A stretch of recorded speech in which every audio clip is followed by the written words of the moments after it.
Magandang araw po sa bawat isa sa inyo. Welcome back to our 365 Daily Devotions. Bago po ako magsimula ng devotion natin ngayon, gusto ko lang munang batiin ang happy birthday si Ma'am Gwen Masilongan Alalay. Hello po sa inyo. Happy birthday po. I celebrate with you. And of course, hello din kay Brother Pai. Now, tutuloy po natin mga kapatid yung ating series patungkol po sa Anatomy of Sin and Temptations. I hope marami po tayong natutunan nitong mga nakarang araw. Now, yung pag-aaralan po natin ngayon ay mula sa katuruan ng ating Panginoong Jesucristo na matatagpuan po sa Mark chapter 7 verse 21 to 23. Dapat ba nating sisihin si Satanas sa lahat ng ating mga kasalanan ginagawa? Dapat ba nating sisihin yung ibang tao sa mga kasalanan nating ginagawa? Maraming tao mahilig manisi. Pero pakatandaan po natin ang sinabi ng ating Panginoong Jesucristo na yung kasalanan, nangyayari yan at nag-uugat yan sa sarili nating mga puso. That's why we are responsible for our own sins. Sa totoo lang, hindi natin kailangan si Satanas para gumawa ng kasalanan. Yung puso natin, sapat na para gumawa ng kasalanan. Lalo na ngayon na nasa makasalanang katawan tayo. Hindi natin kailangan ng dyablo para gumawa ng kasalanan. Tayo mismo, sapat na para gumawa ng samot-saring kasalanan. Tingnan natin sinabi ng Panginoong Jesucristo. Sabi ni Jesus Christ, "For from within," saan daw po nag-uugat yung kasalanan? From within. Hindi na kailangan galing pa kay Satanas papunta sa puso natin. Sa puso natin mismo nag-uugat ang kasalanan. For from within, out of the heart of man come evil thoughts, sexual immorality, theft, murder, adultery, coveting, wickedness, deceit, sensuality, envy, slander, pride, foolishness. All these evil things come from within and they defile a person. Sa Tagalog po, sapagkat mula sa loob, mula sa puso ng tao, lumalabas ang masasamang pag-iisip, pakikiapid, pagnanakaw, pagpaslang, ang pangangalunya, kasakiman, kasamaan, pandaraya, kahalayan, pagkainggit, paninirang puri, kapalaluan at kahangalan. Ang lahat ng masasamang bagay na ito ay sa loob nagmumula at nagpaparumi sa tao. Now, yung issue po kasi dito, itong mga panahon na ito, may mga pariseo, lumalapit kay Jesus Christ, lumalapit sa mga alagad niya, nakikita yung ginagawa ng mga alagad niya, kumakain, hindi man lang naghuhugas ng kamay. So, na-offend, kasi meron silang mga dietary laws, meron silang, marami silang mga rules and regulation na kailangan maghugas, lalo yung mga Pharisees, maghugas muna sila ng kamay, kasi nga kailangan malinis. Tama naman, malinis, no? Kasi hindi yung basihan ng moralidad. Kaya sabi ng Panginoong Jesucristo dito, hindi naman yung pumapasok sa bibig mo na napupunta sa tiyan mo, yung nagpapasama sa'yo, nagpaparumi sa'yo sa harapan ng Diyos. Kundi kung ano yung lumalabas sa bibig mo. Kasi kung ano yung lumalabas sa bibig mo, yun ang nanggagaling sa puso. At sa puso nagmumula ang kasalanan. Yun ang nagpaparumi sa tao, sabi ng Panginoong Jesucristo. Now, kaya yung katuruan po natin ngayong umaga, number 1, the heart is a mega factory of sins. Yung puso natin, hindi lang factory of sins, mega factory of sins. Kumbaga sa Tagalog, yung puso natin, yan yung pagawaan, manufacturing factory. Na dyan ginagawa, dyan nag-o-originate lahat ng samot-saring mga kasalanan. Tingnan po natin dito sa mga talata. Ang linaw po na sinabi ng Panginoong Jesucristo, for from within, galing po mismo sa ating mga puso, out of the heart of man, come, nagmumula, sa Tagalog po, sapagkat mula sa loob. Hindi galing sa labas, na pumapasok sa loob. Sa puso mismo yung point of origin. Kaya wala tayong masasabi sa harapan ng Diyos na, Lord, nagkasala ako dahil sa tao na to. Alam niyo yung tinukso ni Satanas, si Eva at Adan? Sabi ni Adan, yan kasing babae. Sa kanya galing yan, sa kanya nagmula . Yung babae naman, tinuro naman yung diablo, no? Nagkaroon ng blaming game. Nagkaroon ng blame game. Nagsisihan na sila. Pero dito, ang linaw ng turo rito ng Panginoong Jesucristo . For from within, galing sa puso natin, out of the heart, come evil thoughts, sexual immorality, theft, murder, adultery, coveting, wickedness, deceit, sensuality, envy, slander, pride, foolishness. Ang daming mga produkto ng factory ng puso natin. Ang daming, isa-isahin mo yan, puro product of sins, product of our hearts yan . Lahat ng mga uri ng mga kasalanan, Minamanufacture yan sa puso. So the heart is a mega factory of our sins. Pangalawa po, because of that, second point, we cannot blame others for our own sins. Ay na mga kapatid, pag nagkasala ka, pag ikaw yung gumawa ng kasalanan, huwag mong isisi sa asawa mo, huwag mo sabihin, ikaw kasi sa'yo, ikaw yan Responsable ka sa puso mo Responsable ka sa mga sinabi mo, responsible ka sa mga ginawa mo, at yung kasalanan mo galing sa puso yan. Pwedeng na-trigger ng iba, pero nag-originate yan sa puso mo. Sa puso natin. Kaya wala tayong pwedeng sisihin na nagkasala tayo because of other people. No? Nagkasala tayo because of our own sins. Ipinanganak ang kasalanan sa puso natin. Huwag nating sabing ipinanganak sa iba yan, tapos isinalin sa atin.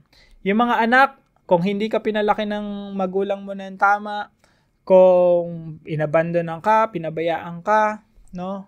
Pwede nating silang i-blame. Pero tandaan natin, hindi lahat ng sisi sa kanila. May factor sila kung bakit napariwara yung buhay mo, pero ang bawat desisyon na ginagawa mo, desisyon mo pa rin yun. Galing pa rin yun sa iyong puso. So, huwag kang mabuhay sa paninisi. Sisiman ng magulang mo, mahirap ako, nagkandaleche-leche yung buhay ko, napariwara ka because of my parents. No, napariwara ka because of your own sins. Hanggat hindi mo ina-acknowledge yan, hindi ka makakalaya dyan. You will always blame your parents for the rest of your life. So, we cannot blame others for our own sins. Tayo nagkakasala. Pwedeng naapektuhan tayo ng ibang tao, pero tandaan natin ang kasalanan, pinanganak pa rin yan sa puso natin and we're still responsible for our own actions. Gusto mong palayain ka ng Panginoon? Huwag kang manisi ng iba. Tingnan mo yung sarili mong kasalanan and you ask the Lord for freedom. You ask the Lord for forgiveness. You ask the Lord to set you free. Pangatlo po, God holds us responsible for our own sins. Ang Diyos po, tinitingnan tayo na responsable at accountable sa lahat ng ating mga kasalanan. Now, pwedeng sabihin natin, ay, kasalanan ng iba yan kaya ako nagkaganito. Kaya marami akong nagagawang masama kasi natitrigger ako ng ibang tao. Pwede nating sabihin yon. Pero, wait a minute. Hindi ba't ang paparusahan ng Diyos sa Judgment Day o sa araw ng paghuhukom yung mga taong nagkasala? Hindi kasi pwedeng isisi natin sa society, sa mga tao sa paligid natin. Bawa, nakapatay ka.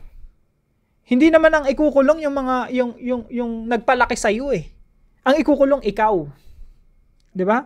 Hindi naman ang ikukulong yung mga taong nakaapekto sa iyo kung bakit ka naging mamamatay tao Ang ikukulong ikaw. Why? Because you are being held accountable. Ganon rin sa harapan ng Diyos. Lahat ng ginawa nating kasalanan, bagamat may epekto yung ibang tao sa buhay natin, ang responsable pa rin sa harapan ng Diyos, tayo pa rin.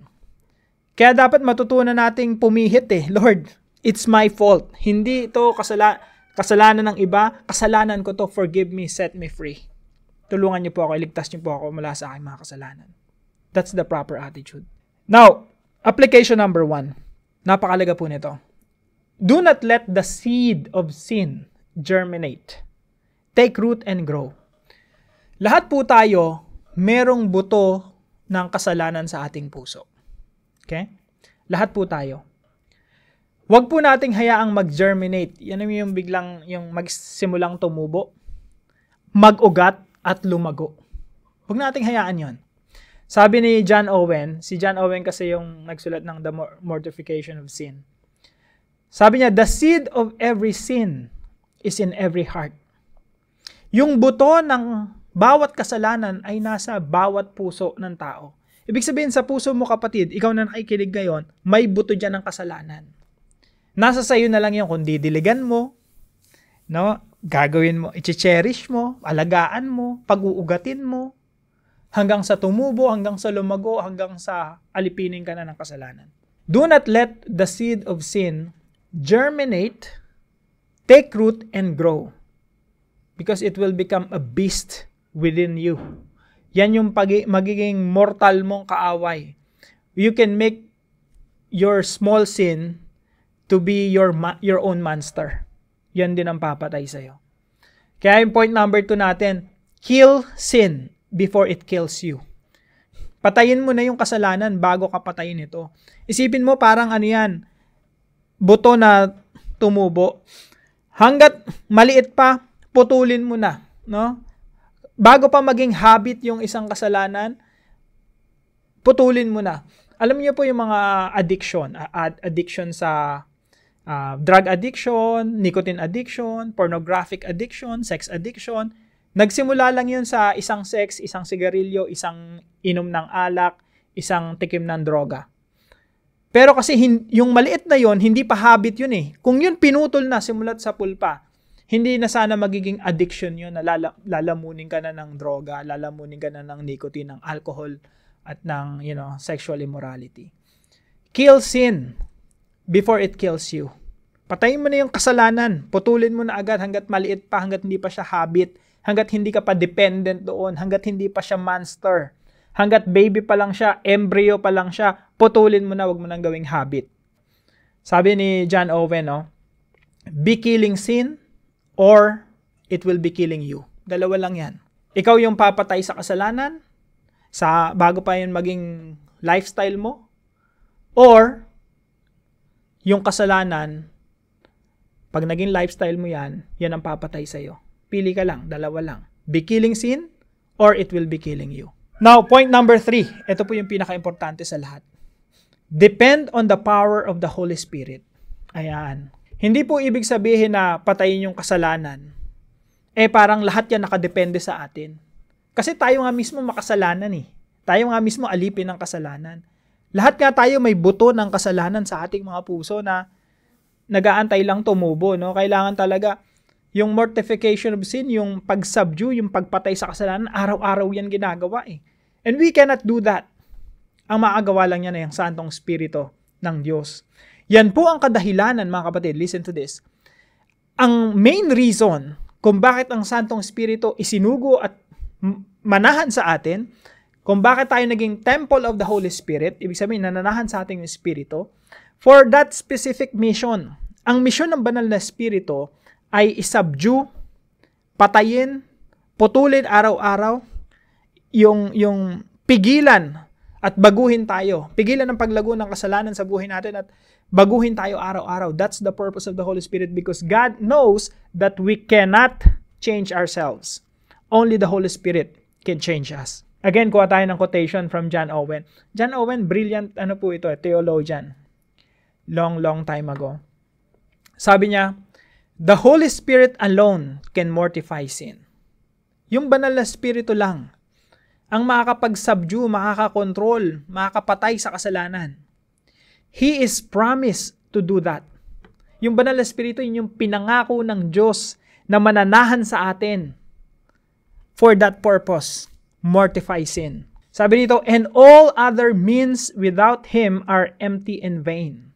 Kaya lahat ng kaparaanan natin para mapatay ang kasalanan, matalo, malupig ang kasalanan sa atin, lahat ng yun in vain, lahat yan yun, nothing, walang effective, walang magiging effective. Ang Banal na Espiritu lang ang makakapatay talaga sa kasalanan, makakatalo, makakalupig sa kasalanan sa ating mga puso. That's why we have to depend on the power of the Holy Spirit. We're doing our best to discipline ourselves, but we have to remember that we're doing that by faith in the grace of God through the Holy Spirit. Ang mayamang biyaya ng Diyos na nagligtas sa atin ay siya ring mayamang biyaya ng Diyos na siyang babago sa atin at bilang katibayan na tayo babaguhin ng Panginoon, isinugo niya ang Santong Espiritu bilang deposito na ang sinimulang mabuti ng Diyos sa ating buhay ay lulubusin niya sa pamamagitan ng Santong Espiritu. Ang sinimulan ng Diyos na pagbabago sa buhay natin ay lulubusin niya sa pamamagitan ng Santong Espiritu. So let's depend on the power of the Holy Spirit. Makakaya natin mapagtagumpayan ang kasalanan sa pamamagitan lang ng Santong Espiritu. Now, para po sa ating discussion, how do Jesus' teachings about sin help us take responsibility for our own sins? Paano yung teaching ng Panginoong Jesucristo magbabago sa atin at makakatulong sa atin na maging responsable sa sarili nating mga kasalanan? Samahan niyo po ako sa panalangin. Lord God, please make me sensitive to my own sins. Give me the courage to apologize when I'm wrong, and grant me a humble heart. I ask the Holy Spirit to mortify the sins in my body, Do not let the seed of sin germinate, take root, and grow. Destroy my sin while it is still young, and do not let it grow and become a beast within me. I trust that the Holy Spirit will invade my entire being.